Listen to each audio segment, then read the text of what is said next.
Bonsoir à toutes et à tous et bienvenue sur 8 Mont Blanc. Il est 18h, bienvenue dans cette édition du journal de la rédaction. Nous sommes le mardi 6 octobre 2020, au sommaire ce soir.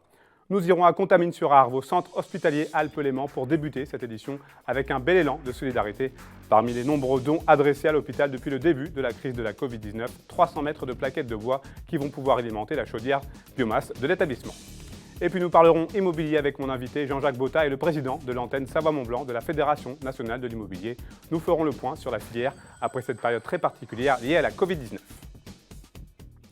On débute ce journal avec une belle histoire et cela se passe du côté du centre hospitalier Alpes-Léman à Contamine-sur-Arve. Comme beaucoup d'autres hôpitaux, le CHAL a reçu de nombreux dons depuis le début de la crise du coronavirus. Le dernier en date est bien utile en ce début de période hivernale. Il s'agit de 300 mètres cubes de plaquettes de bois qui serviront à faire fonctionner la chaudière biomasse de l'établissement. Les précisions de Jean-Paul Crespi.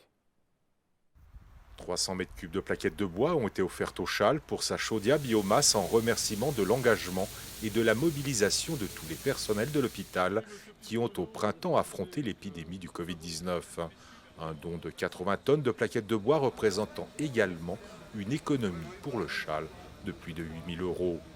C'est un geste remarquable de solidarité que nous fêtons aujourd'hui dans un moment convivial. Vous savez que avec la première vague Covid, on a été épatés par tous les gestes de solidarité qui sont venus récompenser l'effort, l'engagement, le courage de l'ensemble des hospitaliers. C'est un geste du cœur. On en a eu beaucoup pendant la période du Covid à proprement parler, notamment la période aiguë, même si on n'est pas sorti du Covid. Ils n'étaient pas obligés de le faire, ils l'ont fait. Et pour nous, c'est un juste retour des choses parce qu'à l'époque, le CHAL avait pris la décision, on était les premiers à faire une chaufferie bois avec un approvisionnement local. Donc c'est aussi un clin d'œil par rapport à la décision d'il y a 12 ans en arrière de chauffer le CHAL au bois. Cette première livraison est un geste solidaire pour assurer à la chaudière bois ses premiers jours de fonctionnement. Pendant les 7 mois les plus froids de l'année, elle couvre 52% des besoins énergétiques des bâtiments du centre hospitalier. On a vu bon nombre d'entreprises faire d'autres dons. Nous, on l'a fait à travers le bois énergie, ça nous paraissait sensé. Et puis c'est du bois local, de proximité.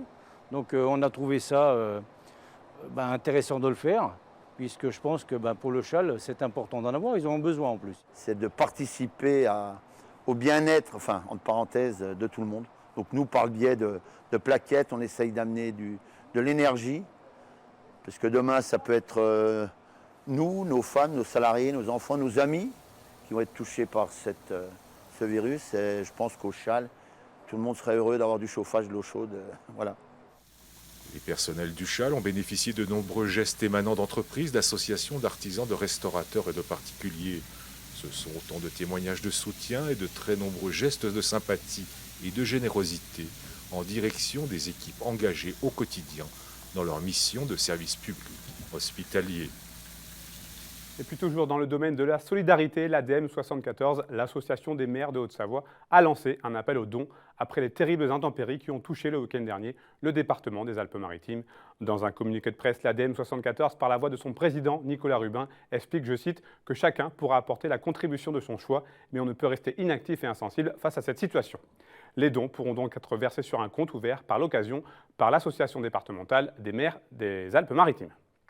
En Suisse aussi, le week-end a été marqué par de très grosses intempéries dans le canton du Valais notamment. Près de 6 000 mètres cubes de troncs et de branches se sont accumulés sur un barrage situé à l'embouchure du Rhône dans le Léman. Voyez ce reportage de nos confrères de Canal 9. C'est l'image du jour, les travaux de déblaiement à l'embouchure du Rhône dans le Léman. Les intempéries de ce week-end ont passablement chargé le barrage qui doit empêcher le bois de se retrouver dans le lac Léman et provoquer ainsi des dangers pour la navigation. Ce week-end, ce sont entre 5 et 6 000 mètres cubes de troncs et autres branches qui se sont accumulés dans ce barrage. C'est 5 à 6 fois plus que ce qui est récupéré au même endroit en une année sans crue. Les travaux de déblaiement du barrage ont commencé hier pour éviter que celui-ci ne cède. L'intervention durera entre 3 et 7 jours à la charge des cantons de Vaud et du Valais. Les regards sont également tournés sur l'état des routes et des voies de communication de notre canton. Et si les intempéries de ce week-end ont impacté le réseau valaisan, il n'y a pas de comparaison possible avec la crue de 2000. C'est vraiment un événement comme ça qui a duré 6-9 heures plutôt que 3 jours il y a une vingtaine d'années. Donc nos infrastructures ont souffert. Pour certaines routes, on a dû interrompre, couper. Gondo et Simplon ont été coupés du monde, soit depuis l'Italie, soit depuis la Suisse. Mais ce matin, tout était rentré dans l'ordre. Plus de peur que de mal donc ce week-end, l'occasion également d'observer le comportement du Rhône lors d'un événement météo particulier. On a eu des niveaux d'eau qui étaient comparables à des niveaux d'eau qu'on voit à la fonte des neiges au printemps. Mais c'est vrai qu'on a des zones de points faibles sur le Rhône. C'est la raison pour laquelle un grand projet est en cours, où il y a encore des digues à Saint-Léonard, par exemple, ou bien le pont de Chipis, qui pose vraiment des problèmes, qui met en péril aussi, en cas de butée, plus de 2000 emplois au Technopôle chez Novelis. Et là, vraiment, il faut que ce projet puisse continuer, puisse avancer. Et c'est une démonstration aussi qui a été faite que c'est un projet d'importance. Depuis le confinement, on le sait, la situation de nombreuses entreprises est très fragile. Pour les accompagner, l'État déploie tout un tas d'aides, comme le Fonds national de solidarité, le chômage partiel ou encore le prêt garanti.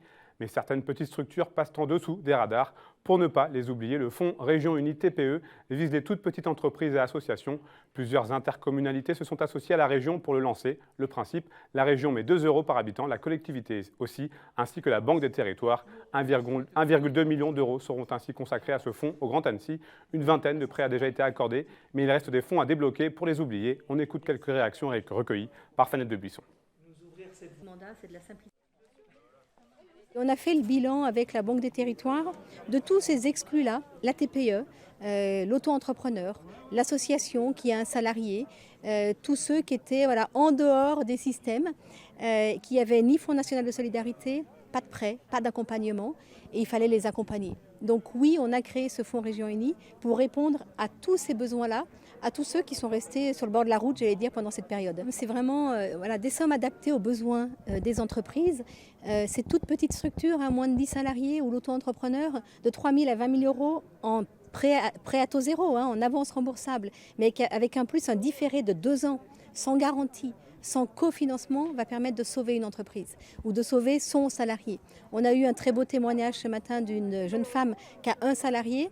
Sans cette avance remboursable, sans ce prêt à taux zéro, elle aurait fermé son entreprise. Et d'où l'objectif d'informer aujourd'hui en disant venez voir les réseaux initiatives, venez voir les réseaux entreprendre, venez voir l'ADI, France Active ou l'URSCOP, tous les réseaux que vous avez de proximité, qui même si vous n'êtes pas, j'allais dire, dans leur tableau, dans leur contact, vont être là pour vous accompagner. On part pas de zéro, au contraire, on part d'un socle qui est très fort. Et donc ça nous permet effectivement à la région, au département, mais aussi au Grand Annecy, d'accompagner les entreprises qui sont les plus en difficulté. Donc ce socle, il faut absolument le préserver. On voit que ça sert aujourd'hui aux entreprises. Les autres régions n'ont pas forcément, les régions n'ont pas forcément cette chance-là, toutes les agglomérations non plus. Donc on voit bien que quand il y a une croissance économique, elle peut servir surtout comme socle de rebond. Et j'ajoute que si vous pensez être bénéficiaire de ce fonds, n'hésitez pas à contacter Initiative Grand Annecy, France Active ou encore le réseau Entreprendre 74. Pour en savoir plus, vous pouvez appeler le numéro vert de la région, le 0805 38 39 69. Enfin, sachez que d'autres intercommunalités des Pays de Savoie ont aussi adhéré à ce fonds. Cela concerne notamment la Maurienne, la Tarentaise, le Chablais, la Vallée de l'Arve, Grand Chambéry, Grand Lac, Arlisère ou encore Cruzeil, Tonneau-Annemasse. Si vous êtes installé sur ces territoires, n'hésitez pas à vous renseigner. On passe notre invité du jour et ce soir nous allons parler immobilier avec M. Jean-Jacques Botta. Je vous en prie, prenez place. Vous êtes le président de la FNAIM Savoie-Mont-Blanc. Alors on a plein de choses à voir lors de cet entretien, mais est-ce que vous pouvez nous rappeler en quelques mots ce qu'est la FNAIM ? Oui, bien sûr, bonsoir. La FNAIM est tout simplement le premier syndicat professionnel de France qui regroupe donc l'ensemble des agences immobilières en France. C'est 12 000 adhérents, 68 chambres départementales. Alors on les appelait départementales, aujourd'hui vous verrez que ça s'est un petit peu élargi, notamment sur la FNAIM Savoie-Mont-Blanc, pour être au plus près des adhérents. Une première question assez large, mais qui nous permettra peut-être d'y voir plus clair. Comment se porte aujourd'hui l'immobilier en Savoie-Mont-Blanc ? Alors, chambre FNAIM Savoie-Mont-Blanc, donc je représente ici, puisque j'en suis le président, regroupe les 3 départements de la Savoie, de la Haute-Savoie et de l'Ain. Comment se passe l'immobilier ? J'allais dire que après un premier moment de sidération, un peu comme tout le monde, qui a duré 15 jours, 3 semaines, où finalement on cherchait nos repères, je crois que les agences se sont assez vite remises en place pour faire fonctionner leurs affaires, et notamment pour continuer les transactions qui étaient déjà en cours auparavant. Petit point très difficile à régler, ça a été évidemment l'arrêt donc de l'activité dans les stations de sport d'hiver, puisque en Savoie-Mont-Blanc, c'est plus de 50% de l'activité qui est tournée vers le tourisme, des activités des agences immobilières tournées vers le tourisme. Et donc, il a fallu expliquer à des gens qui venaient d'arriver le samedi que le dimanche, eh ben, il fallait partir, il fallait rentrer chez eux, qu'ils étaient les bienvenus, mais que voilà, les décisions prises ne permettaient pas de continuer leur séjour. Donc vous imaginez un petit peu la difficulté qu'il y a eu, déjà d'une part parce que les gens venaient d'arriver, souvent après un long voyage, donc on a dit remontez dans vos voitures et puis rentrez chez vous. Compliqué, mais enfin ça s'est fait, avec quelquefois quelques difficultés. Il y avait certaines personnes effectivement qui avaient loué quelques beaux chalets en montagne et qui se disaient finalement confinés, je vais rester ici et je ne vais pas bouger, sauf qu'à un moment donné tout ça est rentré dans l'ordre. Ensuite, il y a toute l'activité de transaction donc immobilière qui a été effectivement bloquée donc pendant un certain temps. Il y avait des compromis en cours, il a fallu les régulariser donc, par acte notarié. Tout ça s'est mis en route. Les agents se sont organisés, les études notariales aussi, et on a pu continuer cette activité-là. Ceci dit, confinement, plus de visites, plus de déplacements possibles, un arrêt complet de l'activité transaction, bien évidemment, donc pendant, on va dire, à peu près 2 mois, même si on s'est très vite rendu compte que dès les 15 premiers jours, 3 semaines passées, les gens étaient chez eux, donc peut-être qu'ils n'avaient peut-être pas grand-chose d'autre à faire, mais enfin, ce n'est pas que ça, on verra par la suite, c'est que nos sites Internet ont connu une affluence qu'ils n'avaient jamais connue. Ils sont repartis de l'avant. Justement, cette reprise de l'activité, vous les professionnels, vous attendiez à un tel rebond? Écoutez, je crois que personne ne s'attendait à quoi que ce soit, parce qu'après un coup pareil, j'allais dire, personne ne savait trop comment ça allait se passer. Mais quand on a vu que la tendance était sur le fait que les gens qui avaient signé des compromis avant le confinement continuaient pour la plupart leur projet d'acquisition, on s'est dit quand même que malgré tout, l'immobilier restait quand même quelque chose d'important dans le public, peut-être aussi une valeur refuge, hein, bien entendu. Donc, on sentait que ça allait redémarrer. Les gens ont besoin de se rassurer, ils ont besoin d'assurer leur arrière. C'est pour ça qu'ils investissent, selon vous? Oui, moi je crois qu'aujourd'hui, tout à l'heure, je parlais de valeur refuge de l'immobilier. Je crois que plus que jamais, ça se positionne de cette façon-là, hein, parce qu'on a vu revenir effectivement des gens qui étaient en acquisition de résidence permanente, d'accord. On a vu des gens aussi à la montagne pour de la résidence secondaire, et on a vu aussi arriver toute une partie d'investisseurs particuliers qui cherchaient à acquérir des biens pour le mettre sur le marché locatif. Est-ce qu'après cette période si particulière qui dure depuis la mise en place du confinement, est-ce qu'une baisse des prix est envisageable pour les mois, les années à venir, ou est-ce que c'est vraiment une utopie de l'esprit? Une baisse de, pardon des prix. Des prix. Je crois que c'est une vue de l'esprit. Alors je vais vous dire pourquoi. On aurait pu le penser, et nous les premiers, on se disait que ça aurait pu être le cas. En tout cas, je vais vous parler de Savoie-Mont-Blanc. Aujourd'hui, on est dans une situation très particulière qui a été accrue par le phénomène Covid, c'est-à-dire qu'on est véritablement dans un marché de l'offre. Autrement dit, l'offre est extrêmement faible. À partir du moment où vous avez un marché où le nombre de biens mis en vente est faible, eh bien automatiquement les prix se maintiennent. Alors on trouvera toujours de ci, de là des prix qui peuvent baisser, mais en tout cas la grande chute auquel personne chez nous, à la FNIM, ne croyait, en tout cas on ne la voit pas arriver. En tout cas, pas dans les quelques mois qui viennent. Vous l'avez un petit peu évoqué en début d'interview, on est donc en zone de montagne. Cette crise sanitaire de la Covid-19, quel impact elle a eu concrètement sur ce monde? Écoutez, j'allais dire d'abord un impact financier, hein, parce que tout s'est arrêté donc, le 15 mars, hein, grosso modo. Donc le 15 mars, on est quand même en Savoie-Mont-Blanc sur une saison qui va encore continuer 1 mois, voire 1 mois et demi pour certaines stations de haute altitude. Hein. Donc ça veut dire c'est 1 mois et demi de chiffre d'affaires qui disparaît. Alors pour l'ensemble des acteurs du marché et bien entendu pour les agences immobilières qui font de la location de vacances. Donc un trou qu'on récupérera jamais. Bon. Donc ça, c'est un impact évident, donc j'allais dire un impact essentiellement financier. Ensuite, on a eu un impact sur l'organisation du travail, parce que tout a été remis finalement en question. Et tout à l'heure, je vous disais, les agences se sont assez vite remises en fonctionnement. Eh bien quoi, c'est la visio, c'est le télétravail, c'est etc. Un certain nombre de choses qui ont été mises en place rapidement dans les agences. Dernière question, rapidement. La saison hivernale va bientôt débuter. Elle est très attendue par le monde de la montagne, j'imagine que pour le monde de l'immobilier aussi. Oui, alors elle débute, hein. Elle débute puisque la période traditionnelle des réservations de séjour commence dès le mois de septembre avec les premiers passionnés. Alors elle débute dans un contexte un petit peu délicat. On s'est adapté, hein. Là encore, il a bien fallu prendre en compte la réalité. Je crois que c'est quand même le phénomène le plus important, c'est la prise en compte de la réalité avec des processus donc, de précautions qui ont été prises au niveau des hébergements, au niveau de l'arrivée donc, des locataires. Je sais que beaucoup d'agences ont essayé de limiter au maximum la présence dans leurs propres agences donc des locataires qui arrivent, de manière à l'organiser le plus à distance possible, et puis des précautions sanitaires extrêmement importantes. On a eu sur l'été un espèce de laboratoire, hein, parce que cet été qui a été plutôt un bel été, avec des clients qu'on n'avait pas l'habitude de voir, des clients qui n'avaient pas l'habitude de la montagne, qui sont pour la plupart repartis enchantés. Donc ça, c'est un côté quand même positif donc, à la crise. Ça nous a permis de peaufiner un petit peu tous nos processus de sécurité. Pour cet hiver, personne ne sait exactement comment ça va se passer. En tout cas, nous, on est prêts à rassurer nos clients. Ils peuvent venir à la montagne. Ça se passe beaucoup dehors, c'est au ski, c'est en balade dans la neige, donc ça devrait bien se passer. En tout cas, on veut être résolument optimiste. Merci beaucoup, en tout cas, Jean-Jacques Botta. Je vous en prie. Bon retour. La direction Les Aravis. Au début de l'année, l'enquête sur la révision du SCOT pour schéma de cohérence territoriale portée par la communauté de communes des Vallées d'Autone faisait polémique. En tout cas, le volet touristique, la création de zones autorisant l'installation de gros complexes type Club Med dans 2 espaces agricoles au Grand Bornand et à la Clusaz ont cristallisé jusqu'à aujourd'hui les tensions. 1500 contributions avaient été déposées. Très attendu, le rapport du commissaire enquêteur est arrivé sur le bureau du président de la CCTV ces dernières heures. À l'heure où je vous parle, le bureau des maires se réunit pour le découvrir. Certains élus n'ont pas attendu son retour pour déjà modifier leur copie.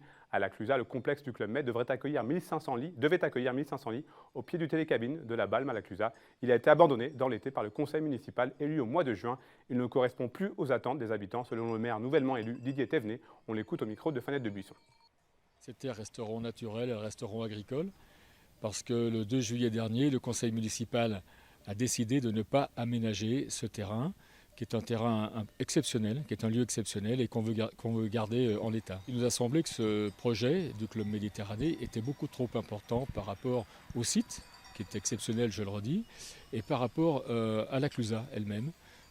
C'est un apport très important de skieurs, trop important nous semble-t-il, et en même temps, on allait artificialiser 4 hectares de terrain, on allait augmenter encore la circulation sur la vallée des Confins, qui est déjà intense en période d'hiver. En même temps, on aurait augmenté encore la pollution. Et puis, probablement, on aurait dû changer un certain nombre de remontées mécaniques assez rapidement. Il y avait également l'aménagement de la combe de la Creuse dans la chaîne des Aravis, qui était aussi abandonnée.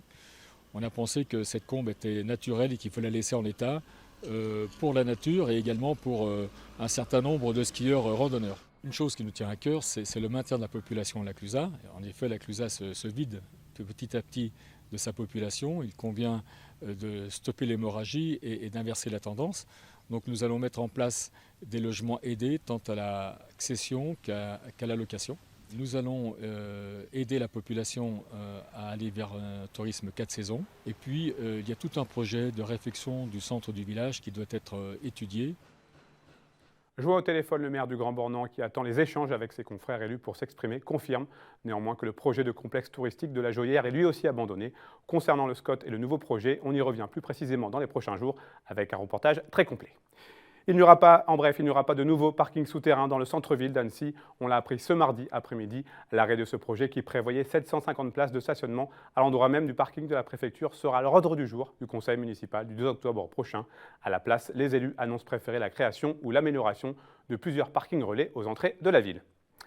En sport, compte tenu de la crise sanitaire, la Fédération internationale de ski a dû réajuster le calendrier de la Coupe du monde de ski alpin et les stations françaises sont plutôt bien gâtées. Après Chamonix qui accueillera 2 slaloms, Val d'Isère aura le droit à un critérium de la première neige en version XXL. Au total, 7 courses seront organisées sur 3 week-ends. Les 5 et 6 décembre, il y aura 2 géants hommes. Les 12 et 13, les spécialistes de la vitesse auront rendez-vous pour une descente et un super G. Et enfin, les 18, 19 et 20 décembre, place aux femmes avec 2 descentes et un super G. En football, soirée très compliquée pour le FC Annecy ce lundi soir à Orléans. Malgré une bonne entame de match symbolisée par cette occasion ratée d'Anthony Le Tallec, les Rouges ont ensuite subi les foudres de l'attaque orléanaise. Carnegie Antoine ouvre le score dès la 10e minute après une mauvaise relance de Maxence Chapuis. C'est ensuite Nicolas Saint-Ruf qui inscrit le 2e but à la 25e minute. Carnegie Antoine y va de son doublé peu avant la mi-temps. Au retour des vestiaires, les choses vont encore se compliquer pour le FC après l'expulsion d'Alexandre Fillon. Orléans va donc profiter de cet avantage numérique pour ajouter 3 nouveaux buts par Gaëtan Perrin, Amin Talal et Fad El Koumisti. Maxence Chapuis inscrit le seul but annécien sur penalty. Score final 6-1 pour Orléans. Annecy reste 18e et dernier de national avant un périlleux déplacement à Avranches, 3e du classement ce vendredi. Allez, un peu de culture et d'humour pour terminer ce journal. Je suis en ligne avec Arthur Junio. Bonsoir, est-ce que vous m'entendez ? Tout à fait, bonjour. Bonsoir. Vous êtes le programmateur du festival Mont Blanc d'humour de Saint-Gervais qui aura donc lieu du 21 au 25 octobre prochain dans une version un petit peu différente de ce qui se fait d'habitude. J'imagine que pour vous en tant qu'artiste, c'est déjà une très bonne chose que ce type d'événement ait lieu.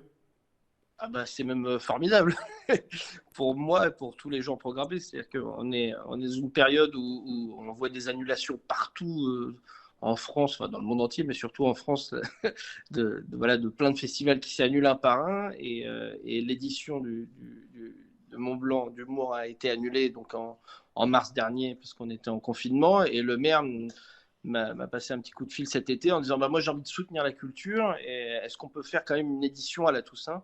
Et donc on a fait ça, on s'est mis en branle-bas de combat et on a monté ça très rapidement pour pouvoir offrir une vraie programmation et une vraie semaine de fête à Saint-Gervais.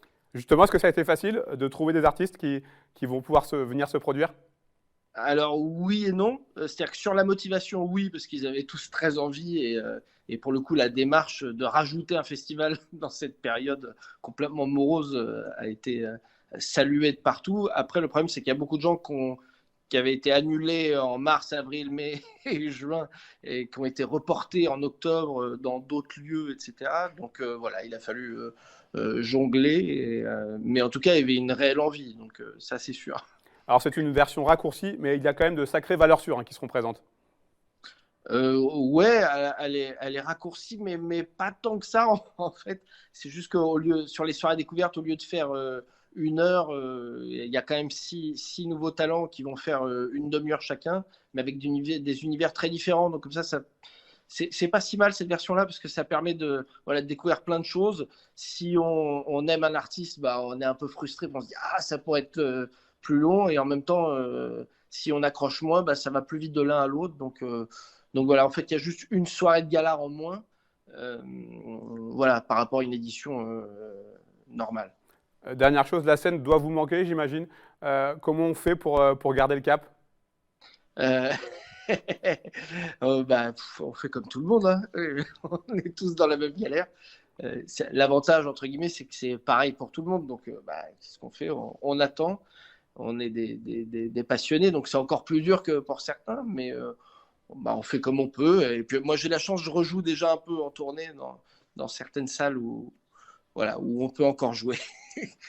Merci beaucoup Arthur Junio. On vous retrouve donc du 21 au 25 octobre prochain. Et j'ajoute que nous recevrons dans le journal de lundi prochain Charlotte Boisselier qui se produira lors du tremplin du festival. Avant de se quitter, une information pour vous annoncer qu'un appel à témoins a été lancé après l'agression d'une étudiante à Chambéry ce lundi sur le campus de l'université. Toute personne susceptible d'avoir vu ou entendu quelque chose par rapport à cette agression doit contacter le commissariat au 04 79 28 40 00. Des rondes ont été mises en place sur le campus en collaboration avec la police nationale.